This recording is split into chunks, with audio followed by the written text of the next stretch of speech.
When you especially look at what the defense did the first quarter, holding them to a shutout, getting 3 sacks, you guys seem to be doing a few things better. What did you kind of see from the first quarter, and how do you guys bottle that up and apply it to the second, third, fourth quarter? Yeah, well, I think in the first quarter of the game, we got lined up fast. We communicated well. We had our eyes on our keys. We tackled a lot better than we've been tackling. We executed better. And then, throughout most of the game, we did a similar thing. There's 4 or 5 plays that really hurt us, so we've got to be more consistent. It's an every day, every play thing, and we're a work in progress in that respect. We've got to get better. How do you eliminate explosives? Is there an easy answer for it? Is it doing it for a couple of weeks and getting better at it, or eliminating maybe one game and then 2, 3 the next? Well, if there was an easy answer to eliminating explosives, we would have done that 3, 4 weeks ago. I think the easy answer is you have your eyes in the right place, you read your key, you're in the right place, and then you execute your job, whether it's making a tackle, getting a hand on the ball, and that's the biggest issue. It's not it's just not executing what you're supposed to do, and it leads to a big play. When 10 guys are right, 1 guy's wrong, it's going to be a big play. When 9 guys are right, 2 guys are wrong, it's definitely going to be a big play. So we've got to eliminate the being in the wrong place or having our eyes in the wrong place, and then execute when the play comes our way. Coach Lee said that he thought could kind of eliminate the turnover drought by just simply being around the ball more. Do you think is there anything that you could add to that, how to kind of start turning the ball over or creating some more takeaways? Yeah, I think, playing fast and physical is the best way to cause a fumble. And we did on the sideline. RJ did on that one, and then we just didn't recover it.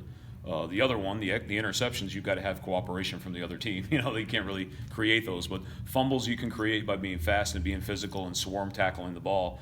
And we were in those positions a lot more on Saturday. We had 2 and 3 guys around the pile.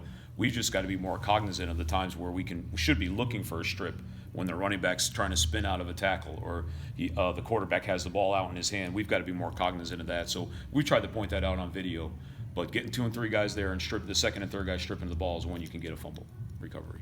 Was Dallas a positive for you guys? Dallas helped on Saturday, but I believe he had a sack, and he's been maybe more of a leader for you guys the last 2-3 games. Dallas played really well this weekend. He started off, camp, and then the first couple of games of the year was playing really well. Kind of went in a little bit of a slump. I think some of the things we did schematically that we changed really did help him in his skill set, and it showed on Saturday. And he's looked good out there in practice again this week, so hopefully we could just head in that right direction with him and everybody. He's also been one of the few defensive guys you guys have rolled out in the press conferences after the last 2 games. Do you think he's kind of a good spokesperson for the defense and maybe for the team as a whole? I didn't know we rolled him out in the press conferences, but I would think he's a good spokesperson. He seems like a really good kid with a good head on his shoulders. I think he's all in with what we've been teaching him, so I would think so, yeah. And then for Marcus on Saturday, he got picked on a little bit and really had a tough cover with Brandon Ayuk. How do you keep a guy positive and kind of keep his morale up, and maybe also make adjustments so that one guy isn't getting picked on as much? Mm-hmm. Well, he might have had a bad day, but everybody has a bad day. Everybody has a bad play. At that position, it's not like when a defensive tackle gets reached. Okay, there's 10 other guys can make up for that. When you play defensive back and you make a mistake, everybody in the stadium knows it. So you got to carry yourself a little bit differently, and they do. Those guys do. If you make a mistake, you got to have a short memory. It never happened, and you come back and play the next play. And this week, he's come out to practice with that mentality. So hopefully he bounces back and has a game he's capable of having, because he's been our best guy all year. And when you look at Colorado, obviously Laviska Shenault kind of stands out, but they have 2 other receivers who are actually ahead of him this year. Did they really have kind of a bunch of options you have to pay attention to if you're not paying attention to one guy? Yeah, Colorado spreads the ball around. They spread the field. They make you defend the entire field. The quarterback buys time with his feet, waits for somebody to come open, and throws a nice deep ball, and they have 4 or 5 weapons. They have, I think it's 5 or 6 guys with double-digit catches. It's not like 2 or 3 guys are catching all the balls. So, that presents a challenge. You got to be able to cover all of them.